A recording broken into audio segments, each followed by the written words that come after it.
Hello, friends, and welcome to our in-depth study through the book of Ezra.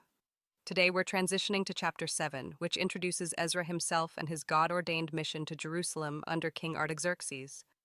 In this chapter, we jump forward about 58 years from the temple's completion in chapter 6. The scene shifts to a new wave of returnees led by Ezra, a scribe and priest skilled in the law of Moses. King Artaxerxes of Persia grants Ezra sweeping authority to lead Jews back to Jerusalem, teach God's law, appoint judges, and even provide resources for the temple. Ezra attributes this favor to God's hand, praising him for moving the king's heart. It's a fresh chapter in restoration, focusing on spiritual and legal renewal rather than just physical building, showing how God continues his work through prepared individuals. The big idea for this lesson is God directs leaders for renewal. This big idea highlights how God orchestrates circumstances and equips people like Ezra to guide his community toward deeper faithfulness. In the broader book of Ezra, this fits as the start of the second major section. While chapters 1 to 6 emphasize temple reconstruction, chapters 7 to 10 center on Ezra's reforms to address spiritual complacency and sin, like intermarriage. This chapter bridges the eras, illustrating that true restoration involves both structures and hearts, with God sovereignly directing leaders at key moments to advance his covenant purposes. To support this, we'll explore three main events from the text. First, Ezra's introduction and priestly genealogy. Second, Artaxerxes' letter commissioning Ezra's journey. And third, Ezra's response of praise and preparation.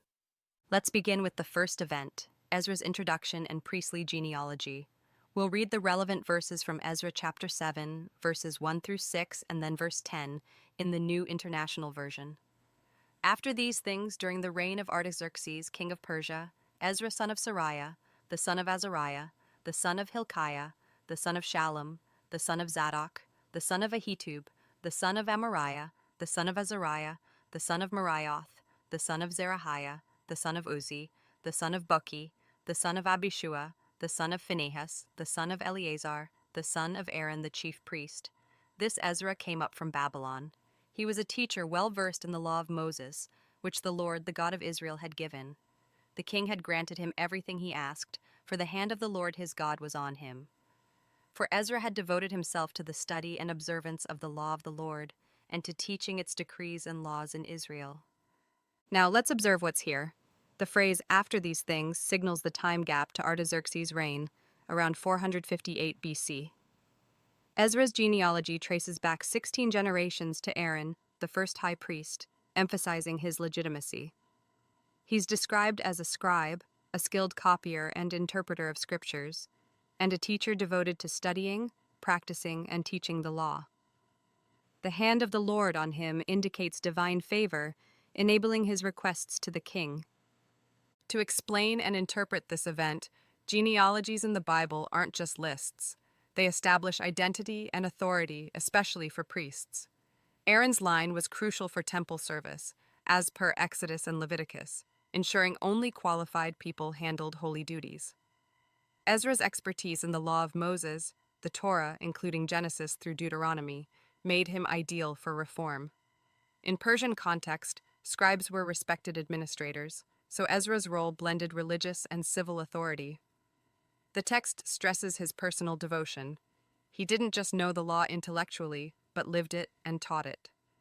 This introduction sets Ezra as God's chosen instrument, prepared over years in exile, to address the community's spiritual drift. Historically, Artaxerxes I ruled a stable empire, open to supporting local religions for loyalty, but the Bible attributes this to God's directing hand. Tying this back to the big idea, God directs leaders for renewal, we see him raising up Ezra with impeccable credentials and devotion, positioning him for impact. For personal application, consider how God prepares you through study and experiences for roles in your community. Like a coach selecting a player who's trained diligently for a key game, God equips those committed to his ways. This challenges how we behave. In the empty places in your life, such as feeling unqualified for a task, dedicate time to learning and living truth, trusting God to direct your path. Let's turn now to the second event, Artaxerxes' letter commissioning Ezra's journey. Here are the key verses from Ezra chapter 7, verses 11 through 20, summarizing the essence. This is a copy of the letter King Artaxerxes had given to Ezra the priest, a teacher of the law, a man learned in matters concerning the commands and decrees of the Lord for Israel. Artaxerxes, king of kings, to Ezra the priest, teacher of the law of the God of heaven, greetings. Now I decree that any of the Israelites in my kingdom, including priests and Levites, who volunteer to go to Jerusalem with you, may go. You are sent by the king and his 7 advisers to inquire about Judah and Jerusalem with regard to the law of your God, which is in your hand. Moreover, you are to take with you the silver and gold that the king and his advisers have freely given to the God of Israel, whose dwelling is in Jerusalem, together with all the silver and gold you may obtain from the province of Babylon, as well as the freewill offerings of the people and priests for the temple of their God in Jerusalem.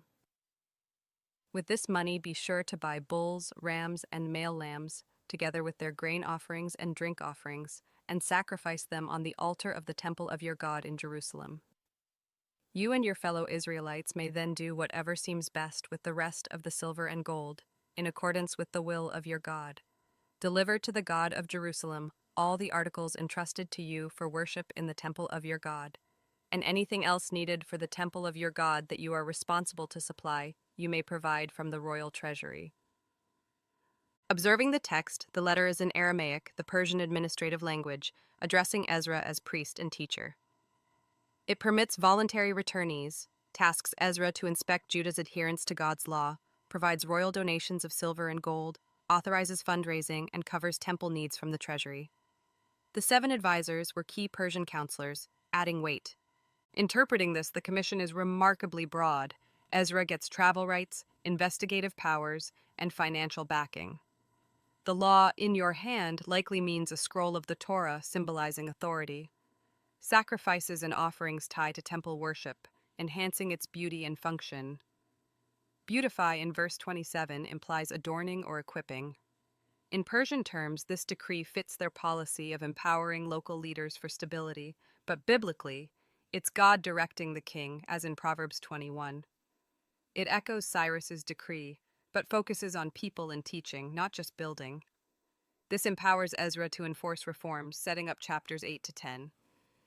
Connecting this to the big idea, God directs leaders for renewal by influencing Artaxerxes to grant Ezra comprehensive support, enabling the mission.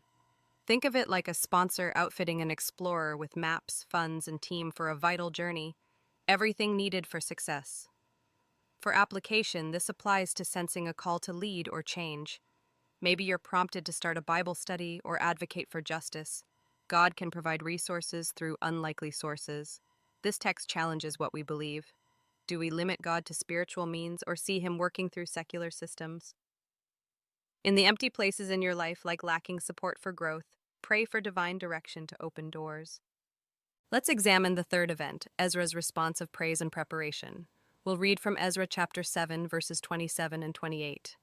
Praise be to the Lord, the God of our ancestors, who has put it into the king's heart to bring honor to the house of the Lord in Jerusalem in this way, and who has extended his good favor to me before the king and his advisers and all the king's powerful officials. Because the hand of the Lord my God was on me, I took courage and gathered leaders from Israel to go up with me.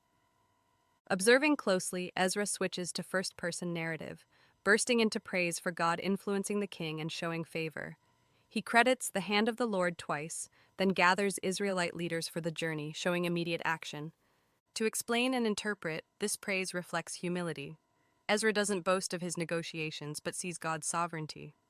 The Hebrew concept of God's hand implies powerful intervention, like in Exodus during the plagues. Extending good favor is hesed, the Hebrew word for covenant love, steadfast, loyal kindness. Preparation involves recruiting, foreshadowing chapter 8's list of returnees. This response models gratitude and boldness. Favor leads to courage, not complacency. Historically, this journey was risky, crossing bandit-prone areas with valuables, but Ezra's faith drives him. It underscores that leaders directed by God respond with worship and initiative. This event ties directly to the big idea. God directs leaders for renewal, as seen in Ezra's thankful acknowledgement and proactive steps. For personal application, imagine a tree receiving rain after drought. It doesn't just absorb but grows branches and fruits. Similarly, when God provides, respond with praise and action. This challenges how we think. View successes as God's doing, not ours alone. In the empty places in your life, such as waiting for opportunity, when it comes, praise first and prepare diligently. In conclusion, let's restate the big idea. God directs leaders for renewal. We've covered the three main events: Ezra's introduction and priestly genealogy, Artaxerxes' letter commissioning Ezra's journey, and Ezra's response of praise and preparation. These demonstrate how God orchestrates timing, authority, and response for his people's good. Reiterating personal application, this text challenges how we think, believe, and behave. It shifts thinking to recognize God's hand in everyday provisions, strengthens belief in his hesed during transitions, and calls us to behave with devoted study, grateful praise, and courageous action. In the empty places in your life, whether leadership voids or personal ruts, let God direct you toward renewal through his equipped paths. May he plant deeply in your barren places, yielding abundance you can't yet imagine. Now, take a look at the show notes for questions to reflect on. You can use them in your small group or just take a few moments to reflect on your own. If you like this study, please like and subscribe for more just like it. Until next time, grace and peace.